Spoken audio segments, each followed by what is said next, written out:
प्रिय दर्शकों नमस्कार। किसी भी जातक का जब भी आप कुंडली विश्लेषण करते हैं, विशेष रूप से क्योंकि आज का जो कुंडली विश्लेषण का विषय है वह विषय है विवाह नहीं होता या विवाह होकर भी तलाक हो जाता है। यह विषय आज का है। इसी बिंदु पर मैं चर्चा करूंगा। कुल मिलाकर के यह शब्द प्रतीकात्मक हो सकता है, लेकिन इसका सीधा सा अर्थ यह है कि विवाह या तो विवाह नहीं होता या विवाह में काफी विलंब होता है, और विलंब से यदि विवाह हो भी गया तो विवाह विच्छेद की स्थिति बनती है। इस बिंदु पर मैं आज चर्चा करने वाला हूं। जब भी आप किसी की कुंडली, चाहे अपने हो या आपके कोई मित्र हो, यदि वो आप उनकी कुंडली का विश्लेषण कर रहे हैं या ज्योतिष में यदि आपकी अभिरुचि है और स्वयं इस विधा से जुड़ना चाहते हैं, तो आपको उस समय इस जो है बहुत ही इस बिंदु पर गहराई से यानी कि गहन आपको चिंतन करना पड़ेगा। और इसलिए चिंतन करना पड़ेगा क्योंकि कईयों की कुंडलियों का हमने विश्लेषण किया, देखा, किंतु जो सूत्र मैं आपको बताने वाला हूं, यह सूत्र में देखा कि पति पत्नी के या तो संबंध ही नहीं स्थापित होने देते, या यदि विवाह हो भी गए तो कुछ ही दिनों के पश्चात वैचारिक मतभेद, पारिवारिक मतभेद, सैद्धांतिक मतभेद की वजह से वह विवाह का विच्छेद हो जाता है। तो आइए इसी विषय पर आज हम इस कार्यक्रम में विस्तार से चर्चा करने वाले हैं। सबसे प्रथम बात यह है कि व्यक्ति का जब जन्म होता है तो उसके माता पिता उसके बड़े नजदीक रहते हैं।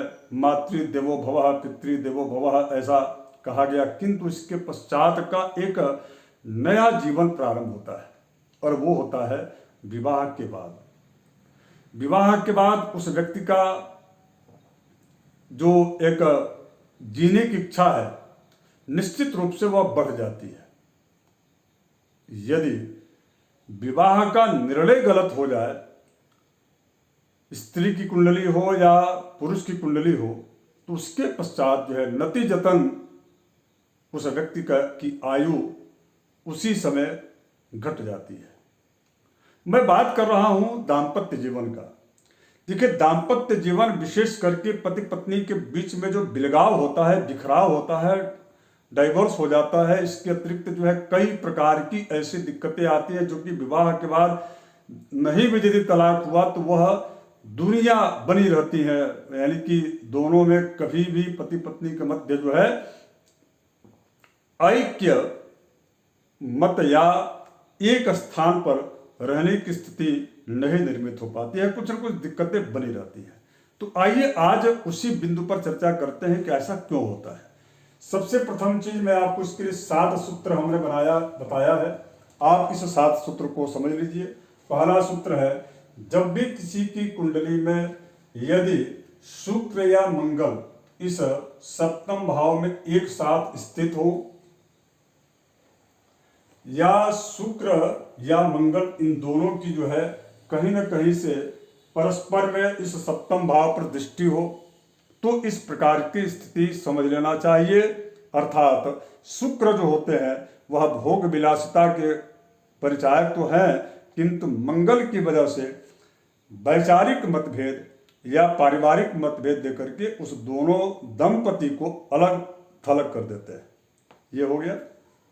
दूसरा सूत्र है, शनि और चंद्र की युति यदि सप्तम भाव में हो, यहाँ पर शनि हो या चंद्र हो, या शनि या चंद्र दोनों की यदि यहाँ पर दृष्टि पड़ती है सप्तम भाव पर, या सप्तमेश जिस स्थान पर बैठे हो उस स्थान पर यदि शनि और चंद्र की दृष्टि या युति या संबंध हो, तो ऐसी स्थिति में भी उस व्यक्ति का दाम्पत्य जीवन बहुत ही ज्यादा वैषम्य यानी कि विषमताओं भरा होता है, बहुत ज्यादा विषमताओं भरा होता है। यदि दैववशात बाकी अन्य ग्रहों की स्थितियों के अनुसार यदि उनका वैवाहिक संबंध चल भी गया तो रोग का ऐसी स्थिति बनती है कि वह रोगग्रस्तता की वजह से पति पत्नी एक साथ रह करके भी वह स्वयं को अलग थलग ही पाते हैं। ऐसी स्थिति देखी गई। तीसरा सूत्र है कि सप्तमस्त मंगल यदि यहाँ पर हो तो स्वाभाविक बात है कि वह कुंडली मांगलिक होगी।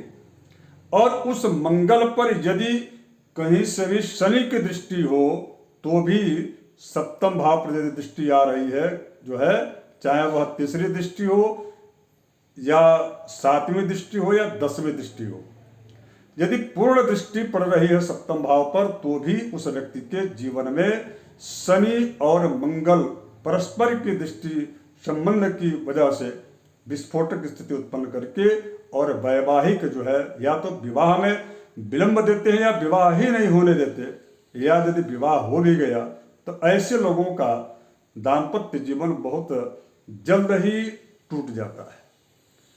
शनि संबंध का विच्छेद कराने वाले ग्रह हैं। मंगल विस्फोटक स्थितियां उत्पन्न करते हैं। यहां तक कि शनि और मंगल की दृष्टि में एक अंतर पाया जाता है और वो होता है न्यायालयीन प्रकरण।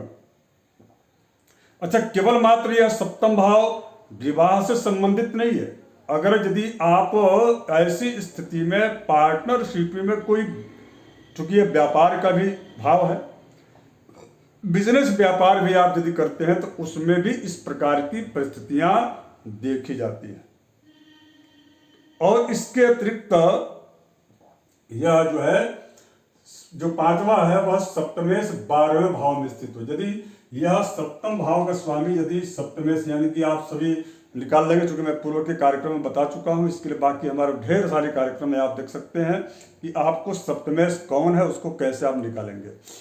अब जैसे मान लीजिए कि इस कुंडली में सप्तमेश जो है चंद्र है, यदि चंद्र यहां पर स्थित हो 12वें भाव में तो भी वह व्यक्ति विवाह हो, एक तो विवाह में विलंब होता है, विवाह हो भी गया यदि तलाक नहीं हुआ विवाह के बाद तो ऐसे लोग जो है आपस में एक ही शहर में 2 अलग अलग घरों में रहते हैं। यही स्थिति यदि छठा जो है, छठे और 8वें 12वें के स्वामी, यानी कि ये जो है छठा भाव है, ये 12वां भाव है और ये 8वां भाव, इनके इसमें जो नंबर है उस नंबर के आधार पर आप निकाल लीजिए कि उसके स्वामी ग्रह कौन है। वह यदि इस सप्तम भाव में बैठे हुए हैं या सप्तमेश जहां पर भी बैठे हो वहां पर यदि इनके स्वामी ग्रह का संबंध हो तो ऐसी स्थिति में भी वह दाम्पत्य जीवन अत्यंत विषमताओं भरा रहता है।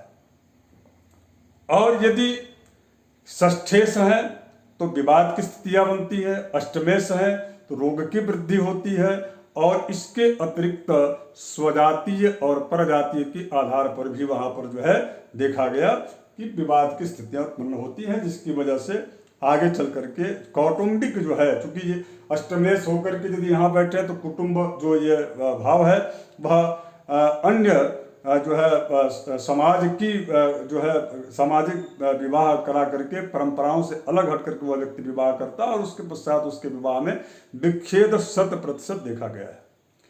अब इसके पश्चात जो है 7वां एक है कि एक बहुत ही महत्वपूर्ण है, बुध यदि 12 या छठे भाव के स्वामी हो करके और यदि वह सप्तम भाव में बैठे हों, ऐसी स्थिति में विवाह भी समय से होता है और कुछ ही दिनों के पश्चात विवाह का विच्छेद भी हो जाता है। अब आइए इस कुंडली पर हम जो है ध्यान देते हैं। देखिए, इस कुंडली मकर लगन की कुंडली है, शनि यहां पर बैठे हुए हैं और शनि की सीधी दृष्टि यह जो है सप्तम भाव पर पड़ रही है, पूर्ण दृष्टि। शनि यहां पर जो है सम राशि में 20 डिग्री के हैं, यानी कि लगभग यह प्रबल स्थिति में है। अब इसके पश्चात जो है इस शनि की यहां पर दृष्टि का पड़ना, अर्थात यह कुमार अवस्था की ओर अग्रसर है, लेकिन यह शनि अत्यंत जो है यहां पर होकर के और इसके बाद सप्तम भाव को देख रहे हैं, तो यहां पर जिसकी भी कुंडली है, मेरे पास विश्लेषण कराया था, परिणामतः उसमें यह देखा गया। इसमें मैं 3 सूत्र आपको प्रयोग करके बता दूंगा। पहला सूत्र तो यह है कि शनि की यहाँ दृष्टि हो रही है, इसका मतलब यह है कि वह विवाह में विलंब हुआ, लेकिन विवाह हुआ और उसके पश्चात जो है विवाह का विच्छेद, चूंकि यह स्त्री की कुंडली है तो स्त्री की ओर से हुआ, यानी कि स्त्री ने ही कहा कि जो है मैं उनके साथ नहीं रहूंगी, और लास्ट में वहां पर जो है तलाक हो जाता है। अब इसके पश्चात एक यहाँ पर दूसरा एक और आपको मैं सूत्र बता रहा हूं कि बुध चूंकि षष्ठेश होकर के और सप्तम भाव में बैठे हुए हैं और ये पूर्णतः प्रभाव में है, 13 डिग्री के हैं, अर्थात अगर यदि उस स्त्री के द्वारा ऐसा निर्णय नहीं लिया जाता तो भी क्या संभव था कि उसका वैवाहिक जीवन आगे चल सके? नहीं। इसलिए ऐसा क्योंकि जो है बुध जहां पर बैठ करके उस व्यक्ति के अर्थात जो है जो उसका जो पति है उसका भी चूंकि शुक्र भी यहाँ पर स्थित है, यानी कि वह जो है निश्चित रूप से वह पर स्त्रीगामी होने की वजह से या शंका या इस प्रकार की बातों को लेकर के विवाद का होना और उसको लेकर के विच्छेद का होना भी सुनिश्चित था। अब इसके बाद तीसरा एक आप देख लीजिए कि यहाँ पर जो है 18 डिग्री के शुक्र बैठे हैं और सप्तमेश चंद्र 15 डिग्री के यहाँ पर तृतीय भाव में बैठे हैं।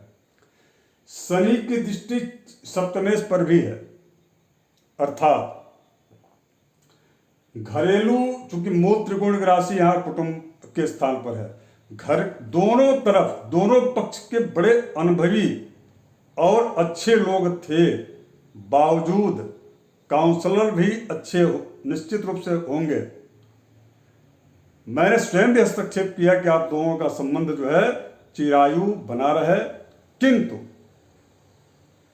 एक ऐसा मोड़ आया कि दोनों में सुलह भी हो गया, किंतु स्थितियां ऐसी निर्मित हुई क्योंकि जो है यहाँ पर सप्तमेश चंद्र पर जो है शनि की दृष्टि और वह भी एकदम बॉर्डर पर है, कुमारावस्था।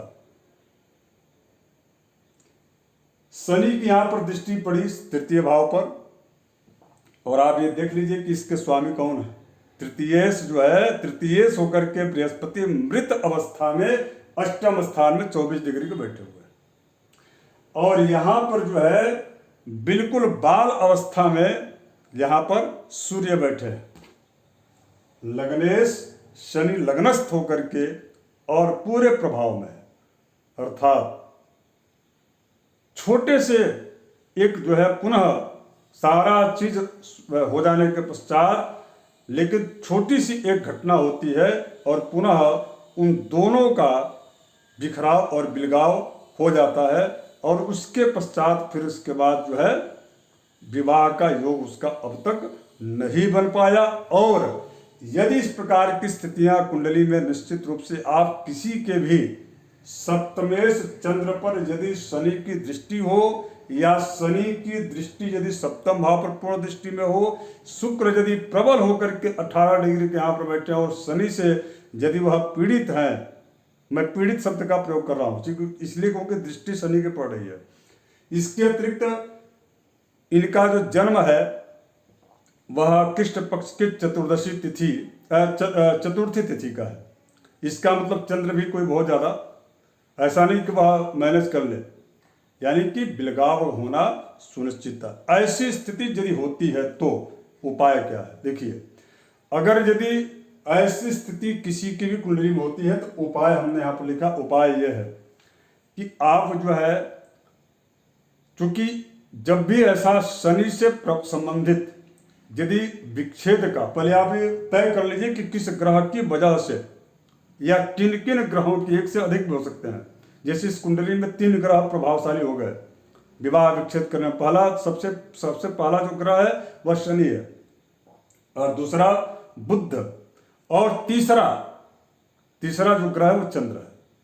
शनि बुध और चंद्र ऐसा ये तीनों मिलकर के तीन बार काउंसलिंग होने के बाद भी यदि विवाह का विच्छेद हो जाता है आप यह समझ लीजिए कि तीनों ही इसके जो है जिम्मेदार है, और तीनों की ग्रह की शांति के लिए पहला मैं बार बार कहता हूँ शास्त्रोक्त उपाय है शनि के लिए। जब भी ऐसी स्थिति निर्मित हो, या तो यदि विवाह में विलंब हो रहा हो तो भी, यदि विवाह होने के पश्चात यदि दाम्पत्य जीवन में कोई ऐसा प्रभाव हो रहा हो, या विवाह विच्छेद की स्थितियां बन गई हो, आपस में गुत्थम गुत्थी प्रारंभ हो चुका हो, न्यायालय तक अभी बात न गई हो, तो ऐसी स्थिति में छाया पात्र का दान शनि के लिए करना चाहिए।